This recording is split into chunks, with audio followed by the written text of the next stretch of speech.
Hi, everybody. Hello. Jeff's still getting stuff organized. He just had a fairly long day of driving. He'll tell us all about where he is and stuff, I guess. Nope, not telling anybody. Okay, well, I'll tell them then. Okay. He's in Iowa. He's near Council Bluffs, Iowa, which is right across the river from Omaha, Nebraska. Omaha. Omaha. Isn't that a football thing? Yeah. Aren't you impressed I know that? Yeah, I am. Considering I don't really follow football at all. Wasn't it one of the brothers, whatever their Yeah. names are? What's his name? I can't think of his name Eli? right now. Peyton Manning. Peyton Manning, that's it. Yeah. And their father was a coach, yeah? Their father was a quarterback also. Oh, he was a quarterback. Okay. Didn't know that. Didn't know that. Yes, I guess He you may have skirted been a around coach, but I don't you think skirted so. around Kansas City there, Jeff, today. Kinda. What's that? Yeah, I skirt- went to the north. I avoided it. Did a run around. Because I know that's where Nick's favorite football team, NFL team, plays. That's right. Yeah. Soon to be the Kansas City, Kansas Chiefs. if you guys Oh, have been really? following that. Well, they're getting a new stadium? Really?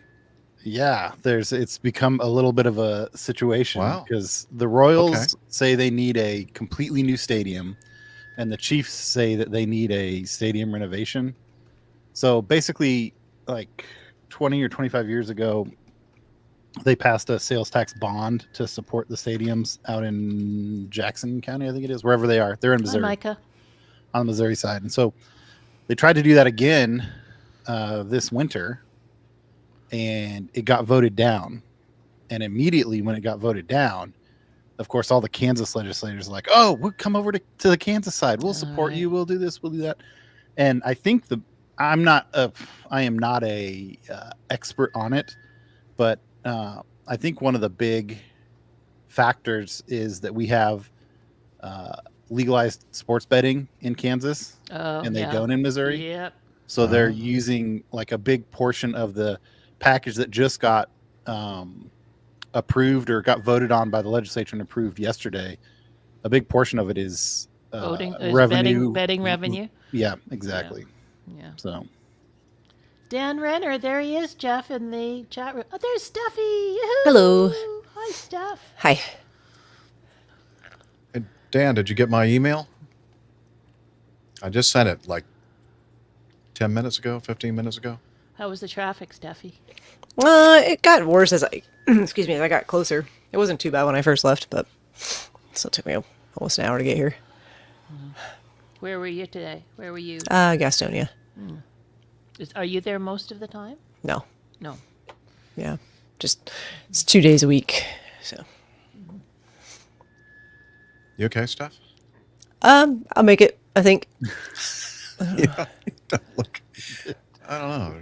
I feel very congested right now. Yeah, you sound Yeah, you congested. don't look like Very you're congested. feeling good. Yeah. Yes, you You don't did look get like you're your happy email about being here. ready for you. I'm on fine. Friday. I just need a minute to like. Jeff, Just Dan breathe. got your email and he's ready for you on Friday. Oh, awesome. Awesome. All right. I'm just going to put these coffee fund images in my Oh, okay. keynote as well because I'm not sure they're going to show up in yours, Liz. Okay. But I did save it. But you might, or if you're in keynote right now, you might want to quit and then Okay. I can do that. restart, and I'll do maybe they'll be there.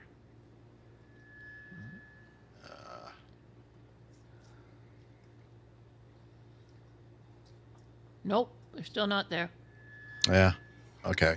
It's because it says I have to update Keynote to collaborate with others. So Oh well. so I'll just you can handle it. I know you can handle it, Jeff. yeah, I can. I'm not sure you can handle it. Yeah. I probably can't handle it, or am I just like you can't handle it. No, I just can't handle anything. you can handle it. You can't handle the truth. Oh, we got a lot of NFL chat going on in the chat room. Oh, do we? See that? Yeah. Nick, we're going to do a part 2 tomorrow, Neil, at 7 o'clock British time, 7 p.m., with Captain Nick. He's bowling or something today. he was not available, but these two were today, so we grabbed them. We said, Yeah. yeah.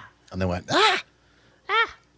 So Jeff is staying 2 nights where he is, which will be perfect. So he can, and he's got power and everything there. It's all good. Yeah, have air conditioning running. Hopefully it's not too... I apologize for the last show. The audio was horrible because I was using this noise suppression thing on my interface, and it sounded okay when we were doing the show, but when I was doing the editing, oh my God. I mean, I had to do so much work on the audio, my audio, that I don't want to do that again. So Were you mad at yourself? I was very upset with myself. I bet. Can I share my keynote now? Yes, ma'am. Okay. Will do. Let's see. I'm trying to catch up on what they're saying here. Neil, that is the argument, Neil, that the public putting money into facilities to keep teams around will generate revenue. It is not cut and dry how much goes in and how much comes out, but yeah. Are you having a stadium funding debate also?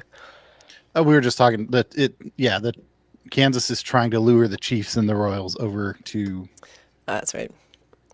30 miles across the state line to our side of the Yeah, exactly. Well, our side. on the Panthers want to do significant upgrades to their stadium, which would they've made a proposal for tax dollars to help with that as well.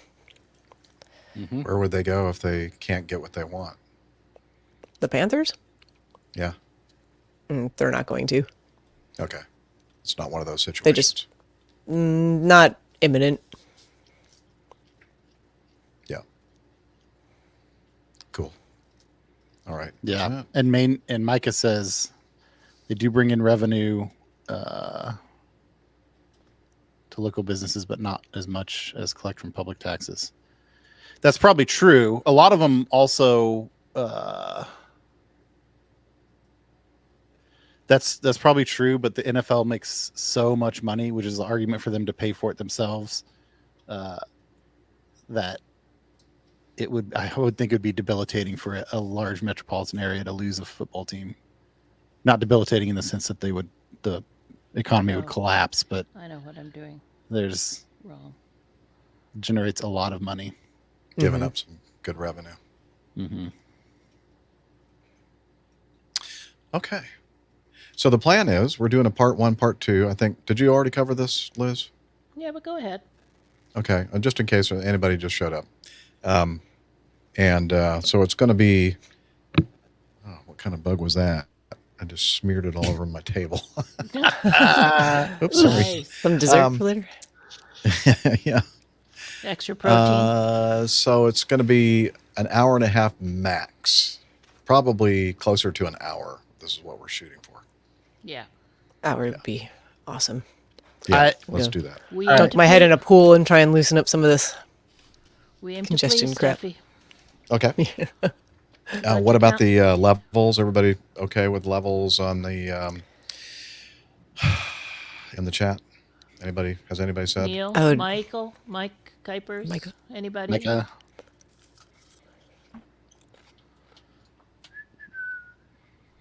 So, Oh, you know Steph what? and Nick, you're going to do B and C in the news. Then we'll do a little bit of getting to know us, and then try and knock out a bunch of feedback because we're way. Tim Van Ram says things sound good. Mike good. Mike Kuiper says things sound good. Oh, Good. wow. Neil Okay. Lanwarn says things sound good. Well, then I think that things sound good. Consensus seems to be. Yeah. You got your countdown ready there, Jeffrey? Almost. I'm adjusting my air conditioning Oh, I didn't know what so you were that adjusting. it doesn't Okay. come on until another couple of degrees warmer. Okay. Let me get the countdown. What? Okay, you're taking Cade. Where's Well, that? we're gonna. Do we want to test Unity Oh yeah. quickly? Yeah.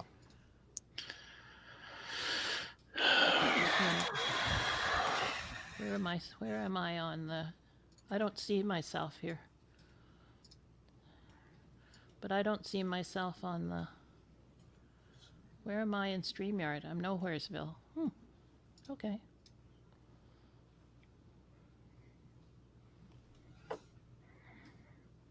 Oh. But it is on. Okay, there I am. I'm back. I'm back now. Okay, so let me mute myself just a minute. I love muting myself. I was just, oh man, I wanted to make that comment too, but yeah.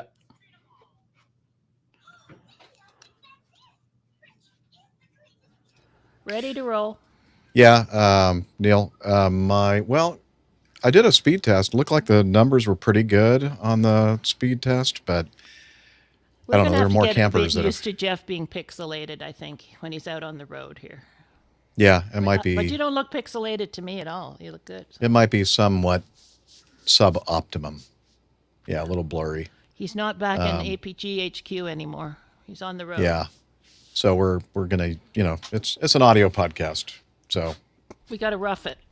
yeah. I did lower the resolution of the camera too, so it's not having to pump so much up the pipe. Okay. Okay. Ready when No, you hang are, on. Chief. I need to make sure that I've got things on Evernote ready to go.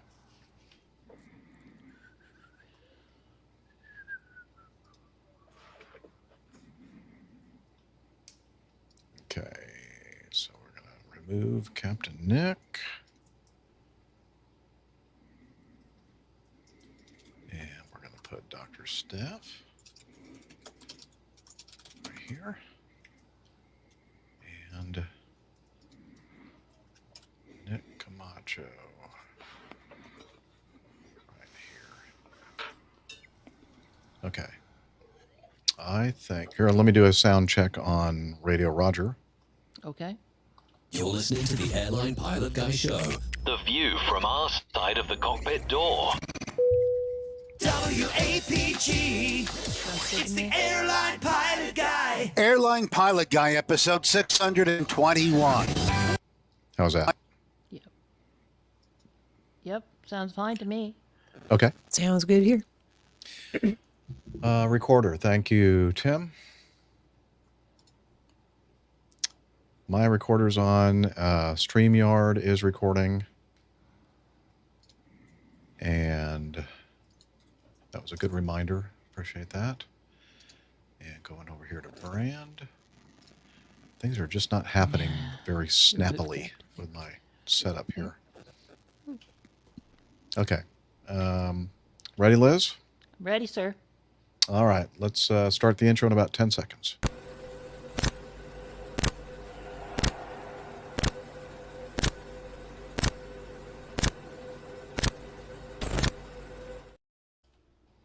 You're listening to the Airline Pilot Guy Show. The view from our side of the cockpit door. WAPG. It's the Airline Pilot Guy. Airline Pilot Guy, episode 621. Yeah, he's up in the sky. It's the Airline Pilot Guy. Hello, you're listening to the Airline Pilot Guy Show, the view from our side of the cockpit door. With your host, Captain Jeff, broadcasting live from the APG Road Vessel Studio. Today's show was recorded on the 19th of June, 2024. Yeah, he's up in the sky. It's the Airline Pilot Guy. Picture light and he's flying by. With the Airline Pilot Guy.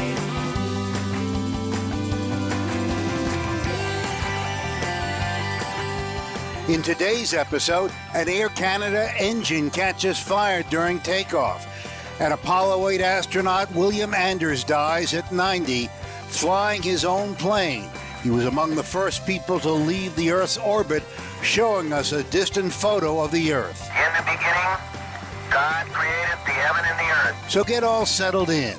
Tray tables and seat backs in the upright and locked positions, electronic devices powered on. I'm Radio Roger, and Flight 621 is ready for pushback.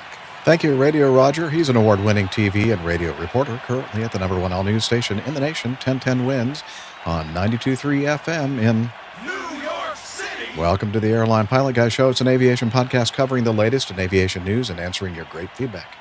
I'm Captain Jeff, a former U.S. Air Force pilot and now retired captain for Delta Airlines. And joining me today from her lakeside studio in South, she's a doctor, skydiver, marathon runner, IPA connoisseur, commercial multi-engine instrument rated backstabbing jumper dumper, and we call her Dr. Steph. Hey, Captain Jeff. Glad to be here. Apologies in advance at the top of the show for my I'm a little stuffy. I've got some lingering congestion. Not sure what that's about. Thought it was allergies, but it's the middle of the summer, so who knows. But yeah, should be a good show. Looking forward to it. Yeah, I'm looking forward to it as well. Good to see you, Steph. And I guess I need to go like that and hit this button. Hey. All right, from his home studio in the Air Capital, low and slow pilot, A&P mechanic, old airplane enthusiast, and an engineer in the aerospace and defense industry. It's Nick Camacho. Hey, Captain Jeff. Glad to be able to be back and joining you. Great to have you with us as well. And of course, as always, we have our lovely, well, from her studio in Toronto, Ontario, Canada, retired financier and aviation enthusiast, spreadsheet master, and our producer. It's the lovely Liz Piper. It's the lovely hot Liz Piper. It's really hot here today. Holy macaroni. I don't know how you guys stand it down there in the south. Yeah, that's what we do all summer long. All summer long. Got like another 10 weeks of this. So Jeff exactly and the same. Camacho are in the same time zone. Woohoo! Woohoo, yeah. Oh, wow. Central Yeah, time I didn't zone. even think about that. Yeah. Yeah, just up the road from you, man. Yeah. And it's nice. It's like 70, let's see, what is it? 74 degrees here in Council Bluffs, Iowa. So I like it. All right. Have a good show, let's- you guys. Thanks, Liz. And let's start off with some aviation news.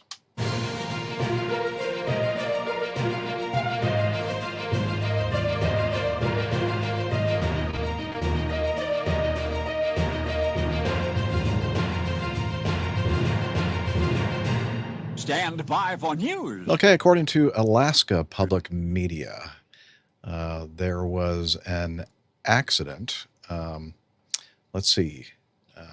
The NTSB says that no accredited pilot was aboard a plane in a deadly non-Dalton crash. I'm not sure if that's the way you pronounce that or not, but sounds good. Neither of the men killed last month in a Southwest Alaska plane crash had a pilot certification, according to a preliminary report from federal investigators.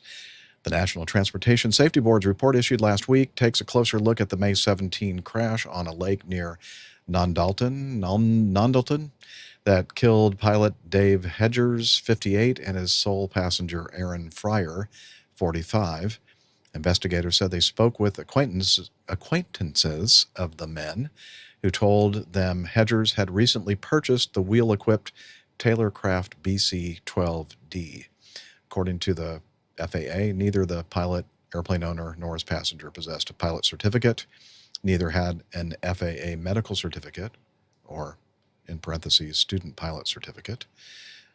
Clint Johnson, the NTSB's Alaska chief, said investigators in the FAA haven't been able to find any signs that, okay, is this the third or the fourth paragraph saying that they didn't have pilot certificates? We really just want to let you know that they did not have any sort of certificate. So Just here's a skip this question for paragraph you. and go to the next one where they You're say it again. journalists out. You journalists out there, I have a question for you. Are you paid by the paragraph or something? Is that the deal here? I'm sure they had a quota for words to meet to fill the right, amount of space. Oh Page. man. Well, if I weren't so darn lazy, I would have gone through here and eliminated all the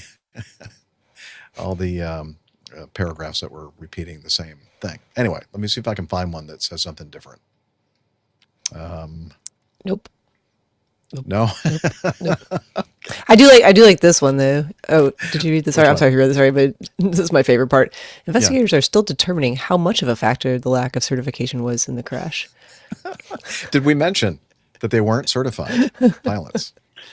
My favorite part was a couple paragraphs down where it says uncertified pilots are rarely seen in Alaska incidents investigated by the Once a year, though. About once a year. About once a year. So Yeah. That's not that rare. that's not that rare. It sounds like No. it's happening more often than you think in Alaska.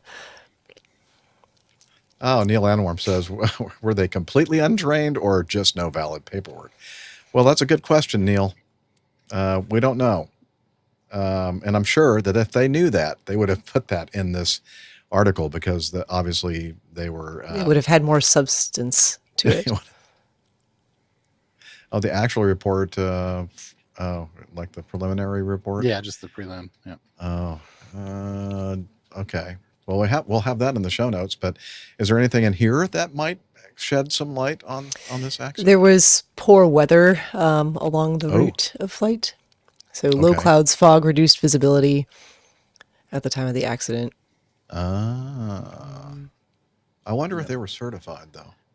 And a picture. I wonder if they had any training regarding like meteorological conditions or, you know, Or how to fly on instruments. how to fly on instruments or how to fly. Yeah.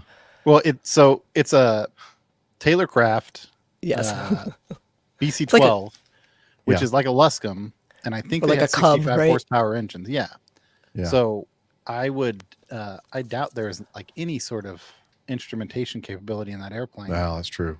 Unless they had some sort of like modern little digital EFIS, because there's no capability to put any sort of vacuum pumps on that engine. So I would have a high degree of confidence that airplane had very minimal instrument capabilities.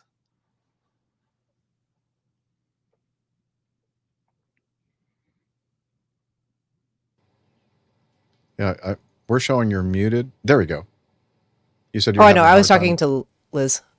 Oh, okay. Sorry, she talked to me individually, and I didn't realize that she had done that because the screen was behind a thing, so that's why you guys were confused why I was saying something.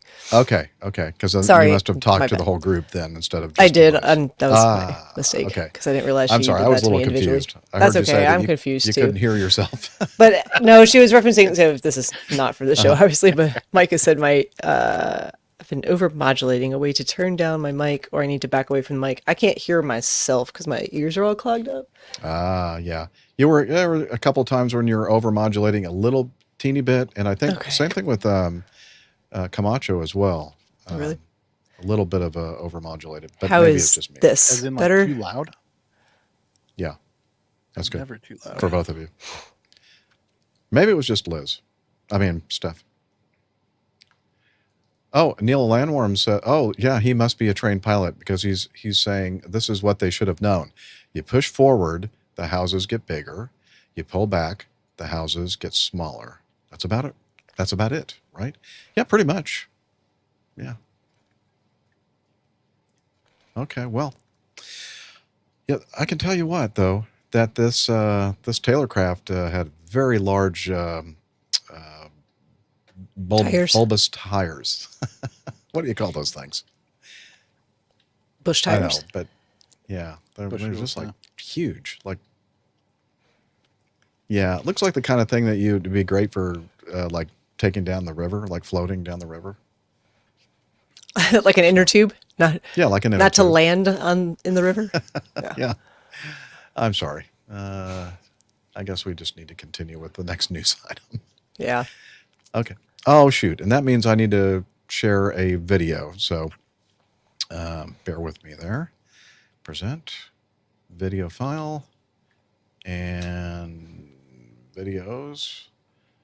And so, it's been we took a week off, and I already feel like I've never done this before in my life. CBS News. Tundra tires. Wait a minute. Tundra. Doesn't Toyota make, isn't that a pickup truck made by Toyota? So they have tires like that, huh? Okay. All right. Well, I guess my device is having trouble sharing your video. Okay, great. Well, why don't we just pretend that let's just do the pictures and we'll skip the video. Okay, I'll have the video in the show notes if you want to watch the video, which is an interesting video to watch because, well, here, let me tell you what this is all about. This news article is from what? Vancouver City News, Vancouver, BC. Several people were injured after a Harbour Air seaplane collided with a boat in Cole Harbour Saturday afternoon, the company has confirmed. Just before 1 p.m., so middle of the day, the plane collided with a pleasure boat, police and Harbour Air said. The VPD, the Vancouver Police Department, says that there were a number of people on board both the plane and the boat. Harbour Air says that the plane had 6 people on board, including the pilot. No word on how many people were in the boat. Police say several passengers have been treated for injuries and taken to the hospital, and these all appear to have been passengers on the boat. Here's a quote from Harbour Air. All 5 passengers on the aircraft and the pilot are... No, we already just said that, so forget that. So, yeah, looks like the people injured in this accident, were on the boat and taken to hospital to get all checked out. Not sure exactly the extent of the injuries. I don't think anybody died in this, but you look at the video and it looks like a pretty darn big impact to me. I'm surprised that nobody perished in this accident. Exactly, yeah. It's kind of understandable that nobody in the airplane perished, but yeah, there was a pretty hard smack on that boat. So let's see, they were in the waters between Canada Place and Stanley Park. This is another article from the Vancouver Sun. And I guess this happens on occasion, and apparently there's a control tower like in one of the buildings on top of an office building near the harbor. And I'm not sure, did they say for sure that they just didn't see the pleasure boat out there? Or They didn't say for sure for this one. There was Yeah. the last time there was a collision, it was, what they say, 1999, Okay. where the float plane pilot received clearance. It was a landing, incident, and received clearance to land, but the controller did not see the boat that had entered the space for some reason. So, Yeah, oh, it's okay. So the space is supposed to be somewhat protected or protected. It's called Area Alpha, is what it says, and it's one of the 3 takeoff and landing zones for seaplanes in Vancouver Harbor. So the pleasure boaters or boater, whoever was at the control, should have known that they shouldn't be in that area. Is that what you're saying? Okay. So, Steph, since you have experience, I think you're the only one here that has experience in a seaplane. You have a seaplane rating in a float plane. I would imagine that your forward visibility on those things is not great when you're performing the takeoff. Yeah, it depends on what what the phase of takeoff is, and also what aircraft you're flying. It's not the aircraft that I flew was pretty small and not difficult to see forward visibility wise. But I imagine that if it's a longer, taller, especially as you're getting up onto the step, you have a moment where the aircraft is very nose high in the water. It might be very difficult to see a boat in front of you. Yeah. Okay. From what I recall in viewing the video, I watched it a couple of days ago. It did seem like it was maybe approaching that getting onto the step kind of phase where it looked like it was pretty nose high. So, and I guess maybe the pilot just wasn't expecting that anybody would be in that restricted area. Mm-hmm. Yeah. Yeah. Yeah, and I mean, I don't know what the rules are in this space, because it sounds like it's supposed to be a protected area. But if you're operating in an area where there's not a control tower or special provisions, then there are rules for right of way on water operations. Basically, if there's crossing traffic, then the traffic to the right has the right of way. Did I say that right? And is that, and is that regardless of what kind of, so an airplane on floats or a seaplane at that point is considered a boat, and so correct, yeah. the rules apply to The boats. way the CFRs read here, it says Each person operating an aircraft on the water shall keep clear of all vessels, avoid impeding their navigation, and shall give way to any vessel or other aircraft that is given the right of way. So if they're crossing, the aircraft or vessel to the other's right has the right of way. Approaching head on, each alters its course to the right. Overtaking, the vessel that is being overtaken obviously has the right of way, and the other one needs to keep clear.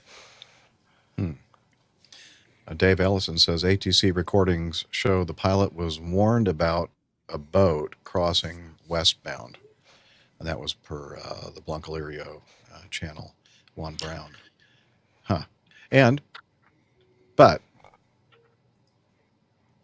No, I was going to say that was kind of going to be an excuse, but not really, because not only was the pilot warned, but that boat was traveling right to left, and so the boat was clearly on the right, the pleasure boat in this case. So the plane should have given way, I guess, is what the point is, right?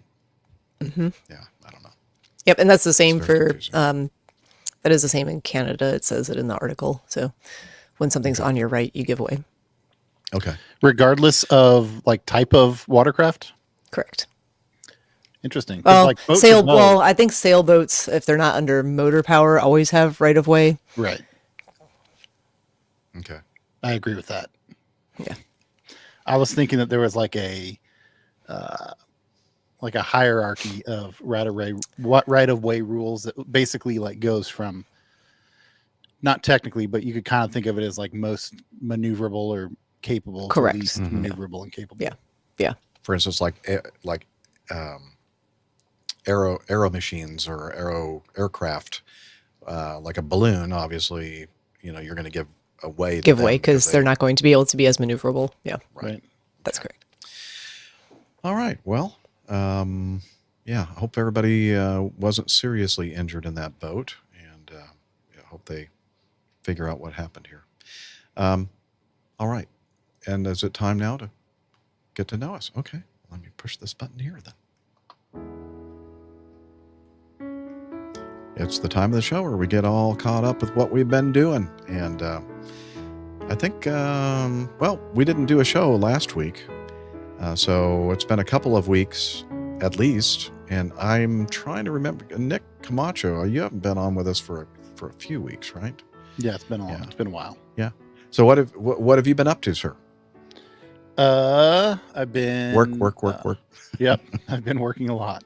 I was traveled a little bit in that time frame, getting ready to travel again at the end of this week, and in between, actually got to fly a fair amount. I've been flying our little Luscombe around, and then let's see, one weekend, not really relevant to the podcast, but me and my son went up to Manhattan, Kansas, the Little Apple, which is where Kansas State University is, and we attended a like parent-child basketball camp. So the K-State men's basketball program puts on this camp where you go up and you check in Saturday afternoon, and they have like a camp session Saturday evening, and then you have dinner there, and then you stay in the dorms Saturday night, and then you get up and you do a basketball session Sunday morning, and then you head out Sunday afternoon. So we did that. My son's not a huge basketball guy, but I think he was kind of intrigued about the idea of staying on campus, and he likes Kansas State and that sort of thing. So we went up there and did that. That was pretty fun. I'm a little old and out of shape to be exerting myself in that manner. You did it anyway, though, didn't you? Huh? You did it anyway, though. I did it anyway. I felt a little fortunate to get out of there unscathed, because they expected the parents to be a little more involved than I was thinking they would be. So I thought it was going to be more like the kids were going to play and the parents were going to observe, but it was like a fully engaged for both parties situation. Did you have trouble like getting up out of your bed the next day? A little bit. Yeah. Like I said, it actually wasn't as bad as I thought. When we got done with it, though, and I had a 2-hour drive home, I was like, man, I wonder if I'm going to be able to get out of the car after I just sit here for 2 hours. I need somebody to help me out of the car. But yeah, I survived. It's just, I hate to tell you this, but as you get older, you get to be about my age.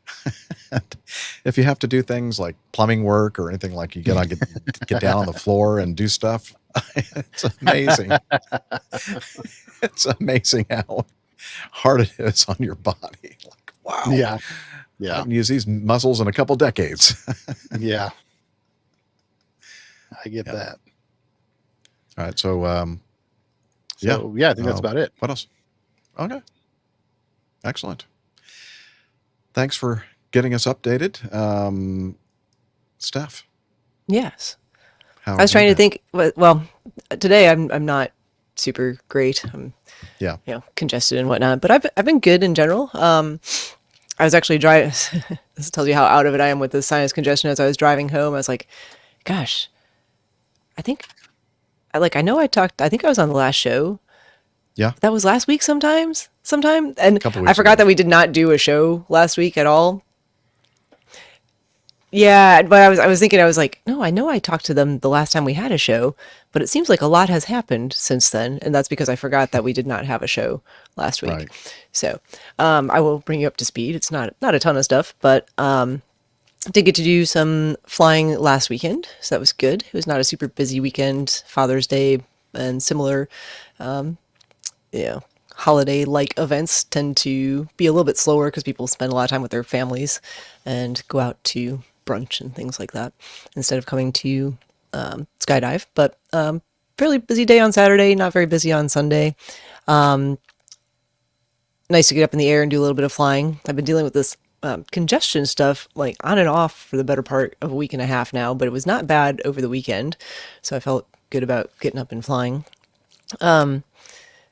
It actually got better, speaking of getting old and doing things and using muscles that you haven't used in a long time and then them letting you know about it. On Wednesday last week, I met a friend at the Whitewater Center here in the Charlotte area, which is a really cool place. They do a lot of, it's designed to do training for the Olympic teams for kayaking and that type of stuff. But they have all kinds of rock climbing areas and zip lines and wilderness stuff and trails. And I had brought my climbing shoes with me after work, just thinking that if they had a climbing wall open, I would, do a little bit of that. It was really hot outside, and they have one that basically overhangs a pool. So you're not on belay or on ropes or anything. You just climb, and then when you're ready to get down, you let go of the wall and fall into the pool. And they actually had a... normally it would have been closed by the time I got there, which I really didn't know because it wasn't clear to me from their website what the hours for that particular activity were. But I got there and they said, oh yeah, they're doing an event of some sort. The guys who were doing the check-in didn't really know what it was. It was kind of this last minute thing where they were hosting a Red Bull climber. She was debuting a new movie that she had done with Red Bull that evening, and she was there to just hang out and kind of have an open session on the wall and give folks who wanted pointers some coaching and sign autographs and do that type of stuff. I had no idea who she was because I'm really not a climber, and it seemed like the only folks that knew about this happening were kind of the climbing community because they all seemed to know each other. But they're like, yeah, we're taking walk-ups. It's not a sold out thing or anything. So if you want to climb for a little while, and I was like, yeah, that sounds great. So I did. I was actually doing pretty well, better than I normally would climb. And then I woke up the next morning with this incredible soreness in between my shoulder blades that lasted for like 3 days straight, to the point where I was having trouble, like it really pulled if I was, tucking my chin down or looking down towards my toes. I was like, what happened here? I think I'm in pretty decent shape. Apparently, I never use those particular muscles. Ever. But being in the water that evening, I think I actually cleared out some of my sinus stuff I was starting to have at that point. I did good with that for a couple days, and then this week is just kind of back with a vengeance. So I apologize for being sniffly and stuffy, and I feel, just a little foggy from dealing with it all day. So Yeah, the last 2-3 weeks, same thing with me. It's like, why is my nose running? I mean, what pollen? Yeah, it won't like stop here this time of year. This is, and it feels allergic. Not like it feels allergic, not like an illness, not like a but cold. It doesn't feel like a cold, but it's so Right. like intense right through here. So I don't know. Yeah, same thing with me. But since I've left Atlanta, I've not experienced that, thankfully. I just need to leave the South. That's what you're saying. Get north. Buy an RV, and quit my hit job. the road. I think that would, yes, Yeah. that would do the trick. Yeah. What have I been doing? Nothing. All right. You want to go on to the coffee fund? So I finally did it. Yay. I moved out of my apartment, and thank you again, everybody, for, indulging me and taking the week off. There were just so many things to do, moving out of that darn apartment. And I thought I was purposely not collecting a lot of things and putting a lot of things into it so that it would make my transition from sticking bricks to RV life just super easy peasy. I was wrong. I think I was sharing this with the rest of the crew here. I think that I would take things and like load it up and take it to the storage unit, and then I'd come back, and it was as if the stuff that was in my apartment had mated and had babies, and like were repopulating the stuff in my apartment. I mean, it just would not. That sounds end. about I was right. like, oh my God. This is gonna be so, and the closer, and you know me, I mean, well, if you know me, you know that I don't like to get things done right away. I like to wait until the last minute. So the deadline of moving out of the apartment and getting on the road and heading up toward the Canadian Rockies was rapidly approaching. And I'm thinking, well, I don't really have that much stuff. Then I realized, oh man, I've got a lot of stuff to do here. And not only that, after I've moved all this stuff out of the apartment, I got to kind of clean up to try to get as much of my security deposit back. So, okay, Texas Ann Lashock in our audience says, you never know how much stuff you actually have until you need to move it. Exactly. I still remember the boxes of stuff that were stored in the basement of my house that we lived in for 21 years, and like boxes that we never opened. I mean, I'm thinking, obviously, whatever is in that box is something that we don't really need because we never go into the box. It's just, I guess that's just the thing about humans and junk and stuff and collecting things. And I don't know. Anyway, I finally got it all out and stuffed into my storage unit. And then I did call the junk luggers, one of the many companies out there that will haul away your stuff for a price. And we used them for moving stuff out of our big house that we had lived in for so many years. And I said, it's really a small move. I just mostly have a bunch of these boxes that I've been collecting.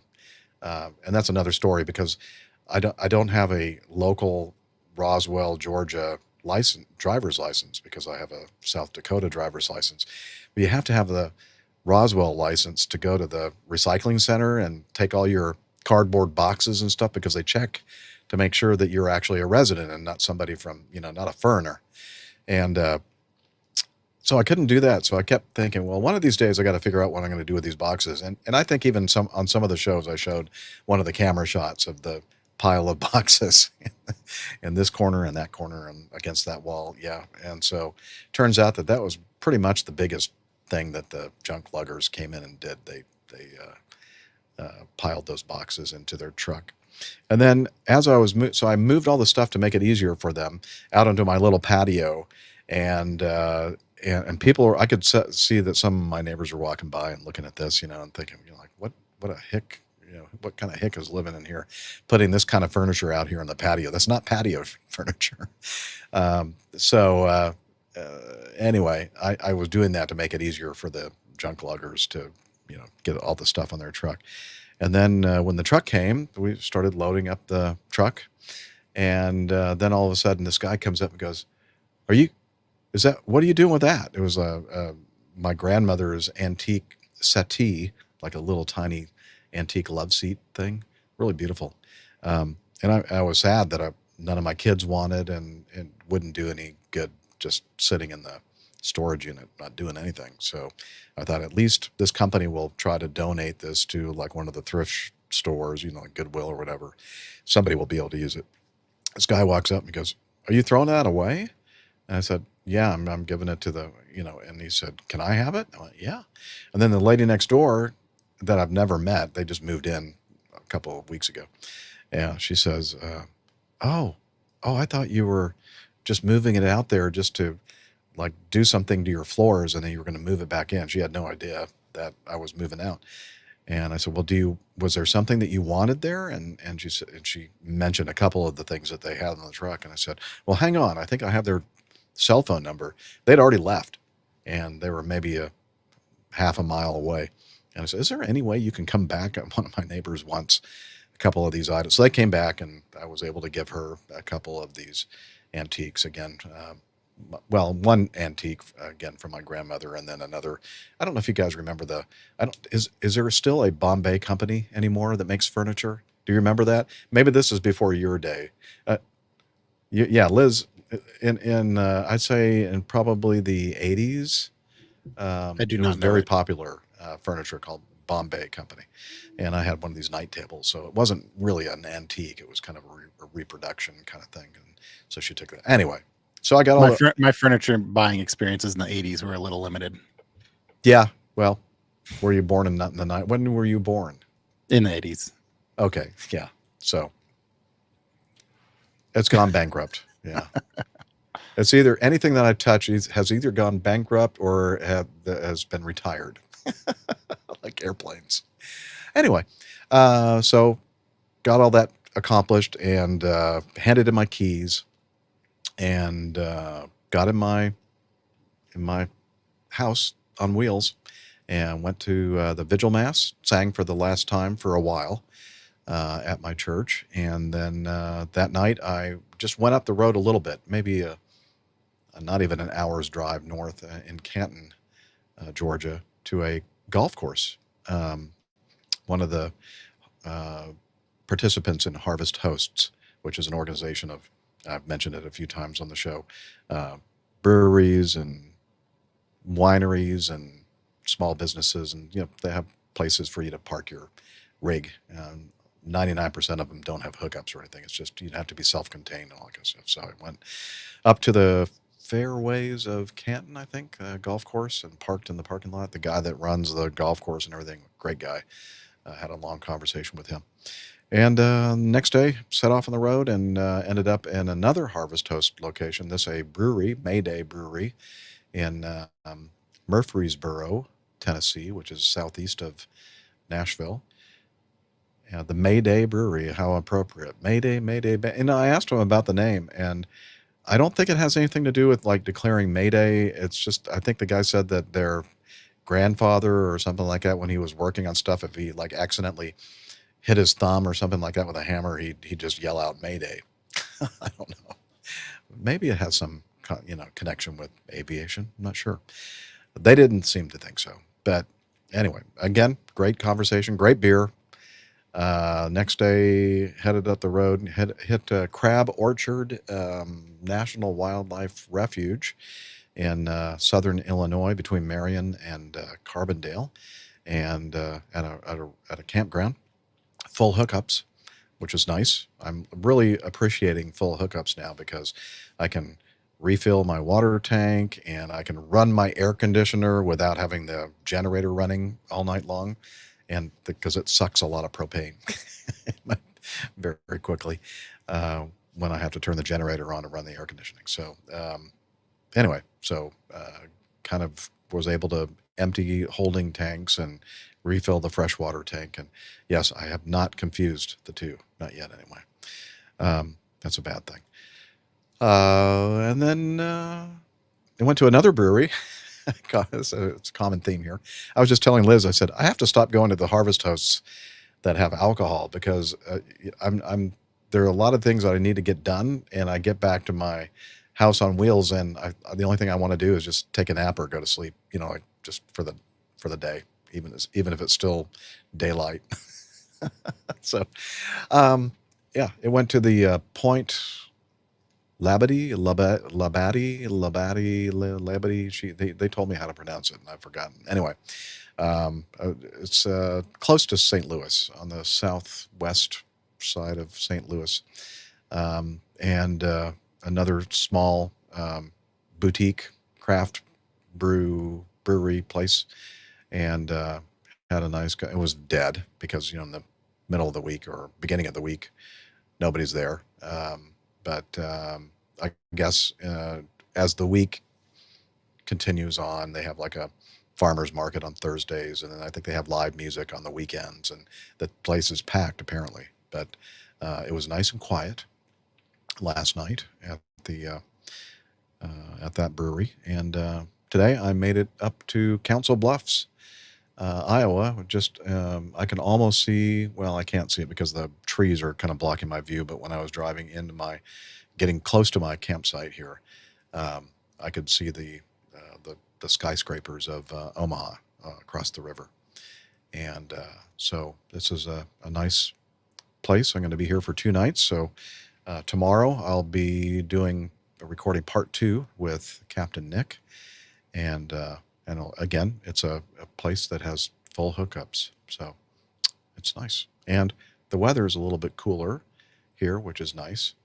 And I'm hoping that the further I go to the north, the cooler it will be. In fact, I was looking at the weather up in Alberta, and they were having some snow, so it's maybe a little bit cold, maybe too cold.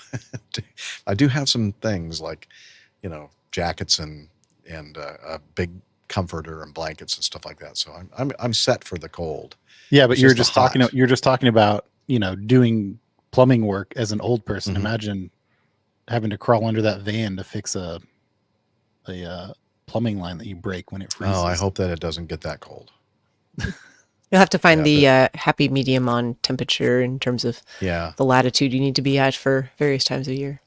There's something that they call in the RVing world the 70-degree line, which is what would be like the 20 and a half like a- degree centigrade line, something like that, where people they just continue to chart a path. And there's actually like websites you can go to, and there are like 3 different loops that They'll tell you where to head to and which direction. average temperatures and certain times of the year. Just keep moving along this thing to stay on the 70-degree line or 72-degree line. And that sounds like a good idea, just to stay in mild weather year round. So that will be my goal, I think. But yeah, so I'm here for 2 nights, as Liz said, and then leaving here on Friday and heading up. And I don't know if Dan is still in our live chat room, our live audience, but pardon me? Yeah, it's going to be my first mooch docking adventure up in Sioux Falls, near the Sioux Falls, South Dakota area. His family has a historic homestead site, farm. I'm going to find all about it when I get up there. But he has, extended an invitation, a very nice, generous invitation for me to stay on the homestead site.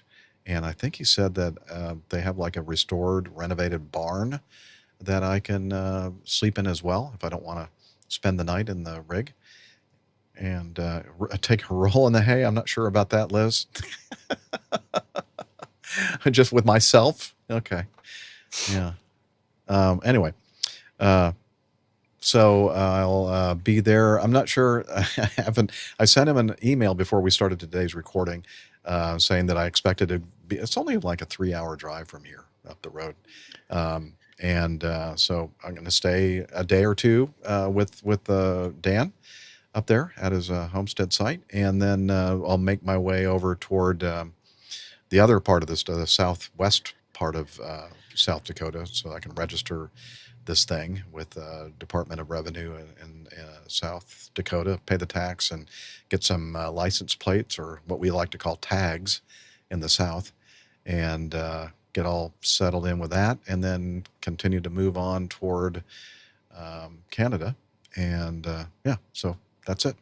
You're up to date. And I'm having fun. I'm really having a lot of fun. And I think the hardest part so far, and I'm hoping that this will be something that it will become second nature to me, is just trying to plot and plan for where I'm going to be next, and finding the appropriate place with the appropriate facilities that I need to keep everything running smoothly in this thing.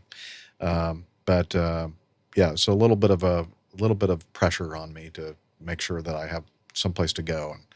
And, but yeah, it's fun. I'm having a lot of fun. Yes, just look for me down by the river in the van down by the river. Yeah. Giving motivational talks. Yeah. No. No? All right. Yeah. But I can't tell you how many really interesting people I've met already, and that they usually have something to do with being at a bar at a brewery. But a lot of interesting people out there. This is an amazing nation. Yeah, I need to keep a journal, but as I said, I need to stop drinking so much beer.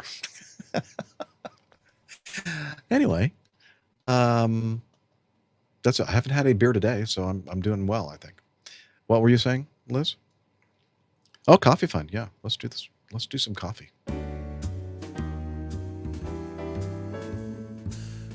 Johnny, how much more coffee?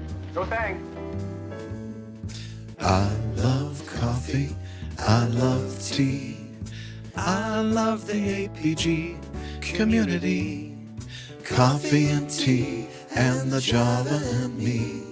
A cup, a cup, a cup, a cup, a cup. Oh, yeah. The Coffee Fund is your way to contribute. Here, let me throw mine up there. There we go. To the Coffee Fund.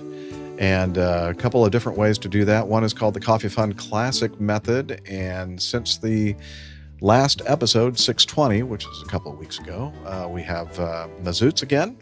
Mazoots Kareem. Cameron Brister and Steven Simpson also contributed a very nice amount of money to our coffee fund. Thank you very much, gentlemen. And let's see, another way that you can contribute to our coffee fund is to become a patron via patreon.com. And since the last episode, we have a couple of new producers. We have Rolf Neugebauer, I think from somewhere in Germany, because he pledged to using, what do you call it? The euros. So thank you, Rolf. And Eduardo Correa, another new producer. So welcome to Patreon. If you're interested in finding out more about the Coffee Fund, please head over to airlinepilotguy.com/coffee. You'll be glad you did. And we will too. Oh man, we better knock some out then. What do we want to start with?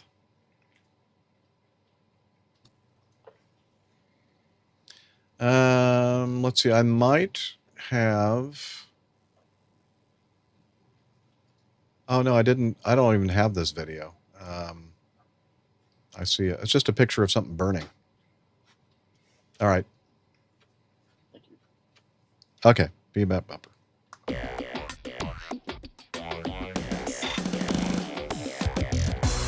Captain, incoming message. All right, let's start with this one from Anonymous. Anonymous? What did you call it? Anonymous? Anonymous. Yeah. A New York mouse. I don't know. Okay. Liz is yelling. 15 minutes left. Just keep going, Jeff. All right. APG crew in episode 619, you ran a story about a United Airlines flight that diverted to Shannon due to a laptop that was stuck in a seat. Captains Jeff and Nick did a great job explaining the issue and why the divert. For added emphasis, I'm attaching a short YouTube video of a thermal runaway in a laptop. And just imagine what that video looks like right now. Looks like Wow. fire. Look at that fire on that laptop. Good fire. It's hot. Singy. Wait, where's the laptop going? Oh, it's running away. Okay. Well, the video link will be in the show notes for you to watch. It's very exciting. In addition, there's a great airline safety Kindle book. Oh, I get it. Fire, Kindle, by Luis Variaja,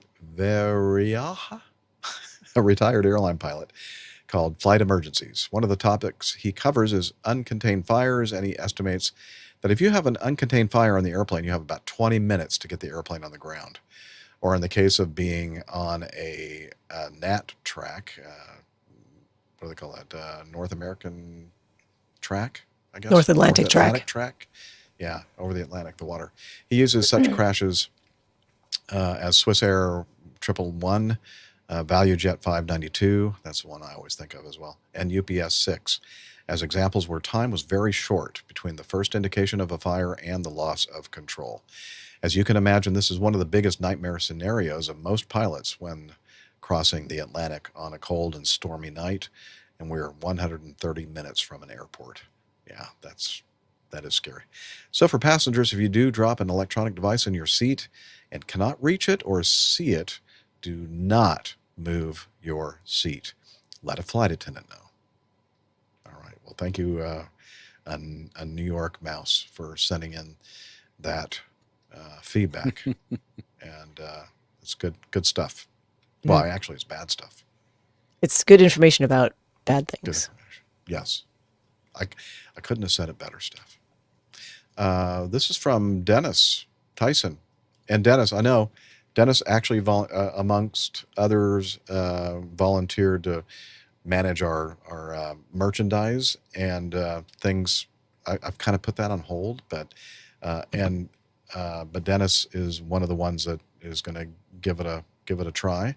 And it's not like you got to print the stuff or take the orders or ship them or anything else. It's more of just making sure that we have, the appropriate number of things available, merchandise, and, maybe soliciting ideas for merch, and maybe working with our brand manager, Jim Mercado, for, some other ideas. So, it's that kind of thing. It's not really, I don't anticipate it being a lot of work, but just something that I don't want to think about. Anyway, Dennis writes, greetings, APG crew. I pray that all is well with the gang. First off, Captain Jeff, thank you for telling us about VAS Aviation. I started watching on YouTube. Very interesting what he does there. Now, on to my question, that's for both Captain Jeff and Captain Nick. In your careers, have you ever noticed any kind of animosity between mainline pilots and regional pilots? And we might have to cover this again tomorrow, Liz, when we do part 2. Wonder how much Nick interacts with regional yeah. pilots, though. So Never mind. Probably Yeah. not. Yeah, we don't have to worry about that. You're right. Wasn't thinking that through. Well, Nick has animosity for any other pilot other than himself. That's pretty much, that's Nick. No, I'm just kidding. I hope he doesn't listen to this part 1. Anyway, or don't you all tell him that I said that. Oh, you're already texting him. Oh, thanks, Liz. Okay. He says when he flew at Comair, it seemed like the mainline pilots had a kind of attitude of superiority over the Comair pilots. I hope this isn't the case, but I can also see it being so. Sincerely, Dennis. So, yeah, I witnessed that kind of attitude when I was first on board with Delta, and anybody that was flying a regional jet would, a lot of these older captains and, have been there for a while, kind of would make some derogatory comments about them and everything else. But I always thought, I was kind of defending them, basically, we all had to start somewhere. And many of us at that time were, military trained. And, we were like the equivalent of being a regional pilot, basically, somebody that doesn't have a lot of experience flying. And, but we're gaining experience with whatever we're doing. And not everybody is as fortunate as most of us were in the military to get hired by a mainline carrier right from, getting out of the military and not having to go through that step of flying for the regionals. And I also should say that there were a lot of, depending on the hiring cycles, there were a lot of times where even military guys were having to get a job with the regional airlines because the mainline carriers just weren't hiring. And so they wanted to keep their flying going, because that's an important thing when you're trying to get a job with a mainline carrier. They want to see recency of your experience. And so I flew with a bunch of guys at Delta that were military guys and gals, and they got hired by one of the regional airlines here in the U.S., just to keep that currency, that recency going, so that when the gates were opened up at the mainline carriers and hiring started again, they would be, they'd be good to go. Because I have heard of people that just basically said, well, I'm not going to fly for the regional, and then I'll just wait until the main lines are hiring again. And that could be 2, 3, 4 years. And then guess what? They were kind of shocked when the mainline carrier said, yeah, we see all this great experience you had in the military, but what have you been doing the last couple of years? So they weren't, some of them didn't get hired by the main lines. So, but that was my attitude. I never really gave the regional guy, because think about it, that if they could get hired right away with a mainline carrier, that's what they would do too. But if you're in the civilian world, you have to get a certain amount of experience in airline type airplanes. Now they're smaller airplanes, but it's the same kind of real world experience that the mainline guys are experiencing. We're just flying bigger airplanes, longer distances usually. Although actually, a lot of the regional jets were almost as big as the airplane that I was flying the last few years. And I think that a lot of those flights that those guys were flying were longer than what I was doing. So, yeah. Anyway, so I always defended them. But yes, you're right, Dennis. There were guys, especially the older generation guys, that would kind of, make derogatory comments and sometimes even say dumb things on the radio. Y'all have any?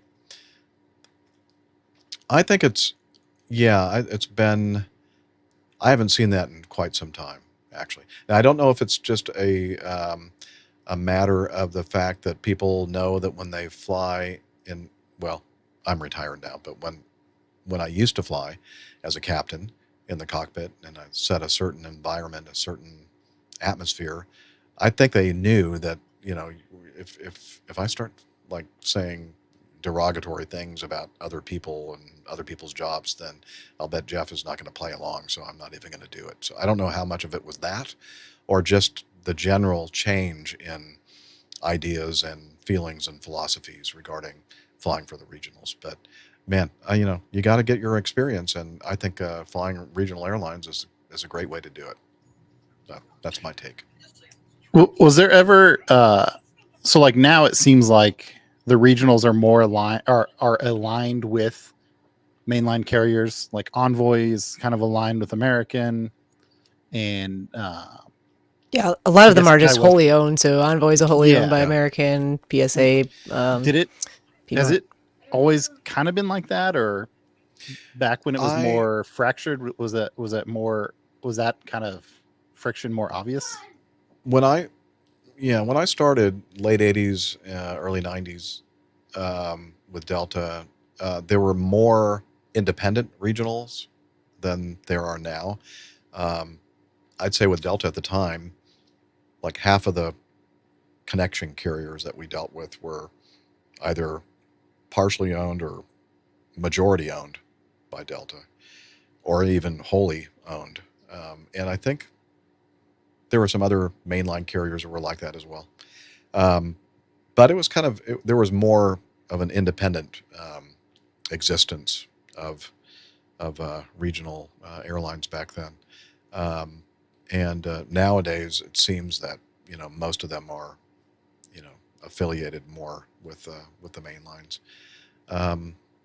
But I'm not sure that would have made much of a difference, because the guys that had ill feelings toward guys and gals that were flying for the regionals, I don't think it mattered whether they were wholly owned by Delta or American or whatever or not. It just, the fact that they were flying a regional jet, or actually, when we first started, it was pretty much regional props. Little turboprops, yeah. It was right at the beginning of the RJ200 coming into existence at several of the carriers back then. So, Jeff.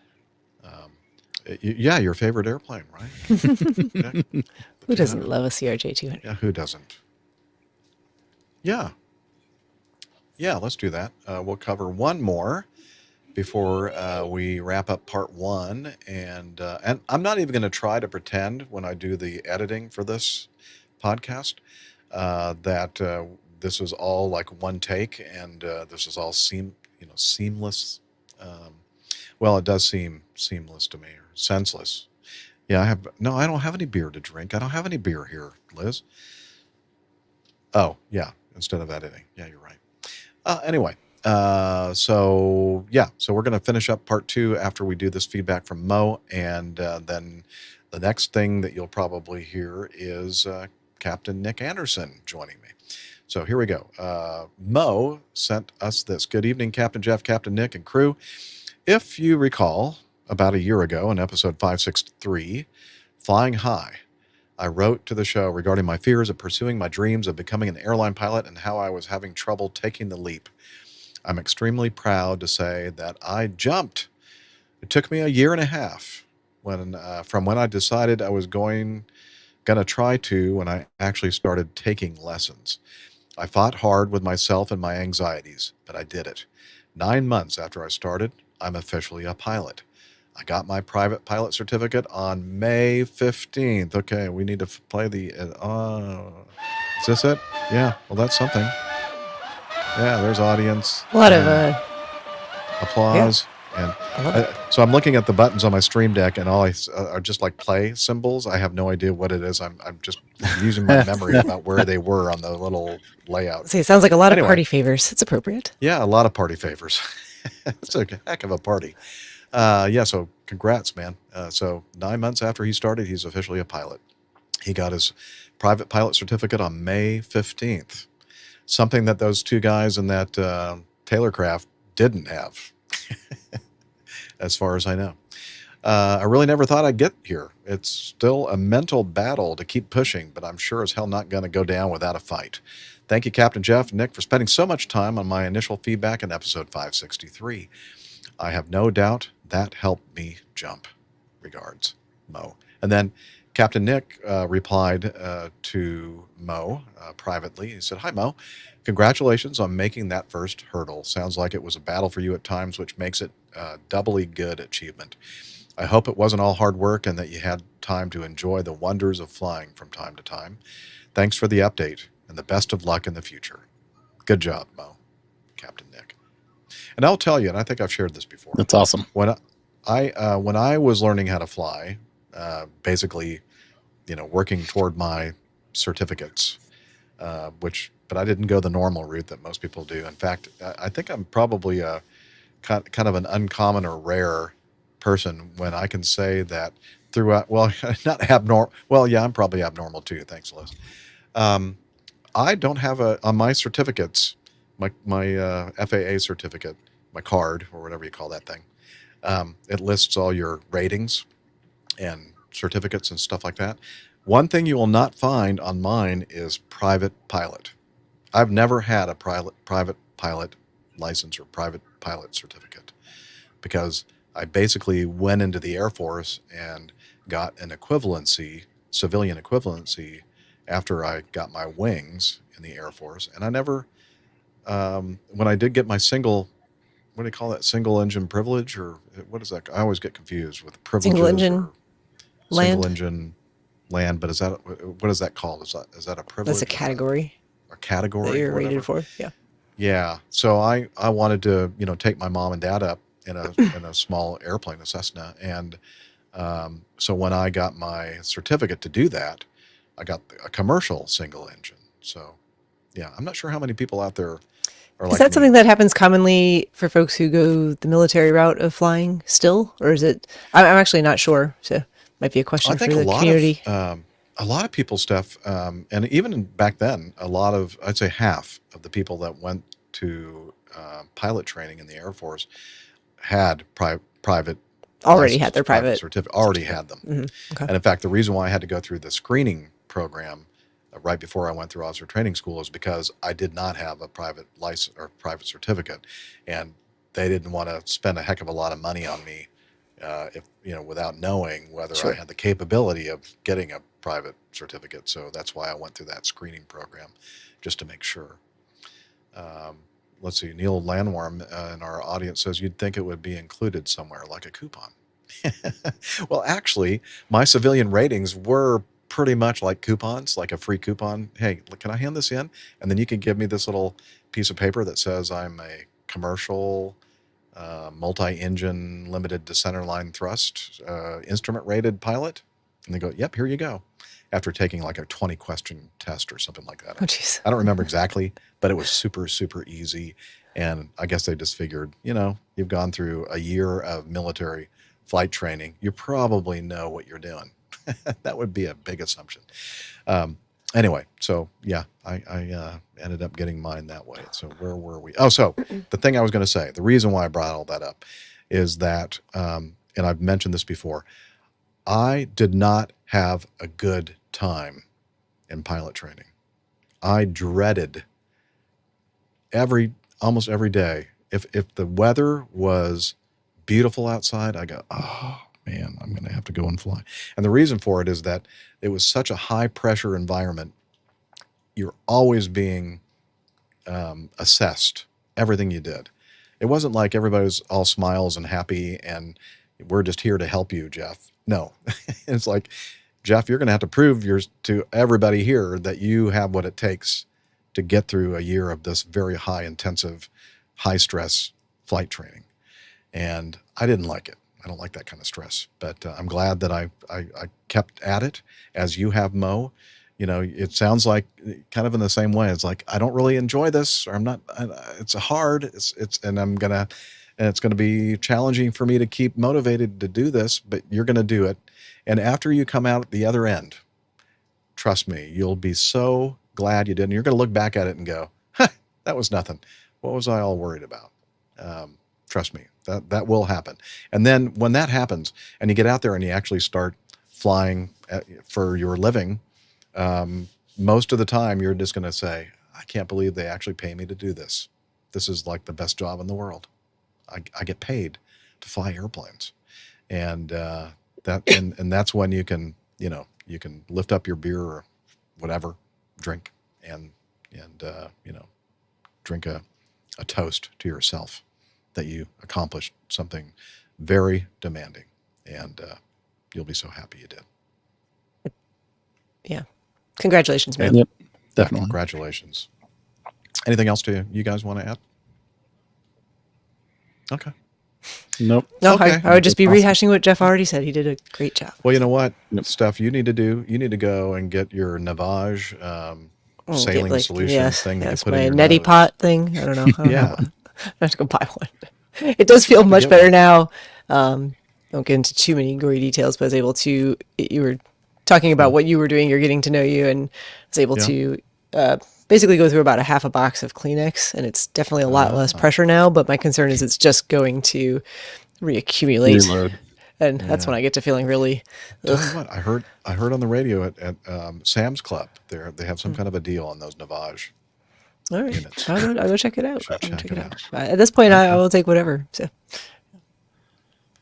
A super shopper. Yeah, I might have to get one of those things just to try it out when I get all stuffed up. Yeah. Yeah. I love it. All right. That's a good idea for a title and cover art. We'll have to mention that one to Nick.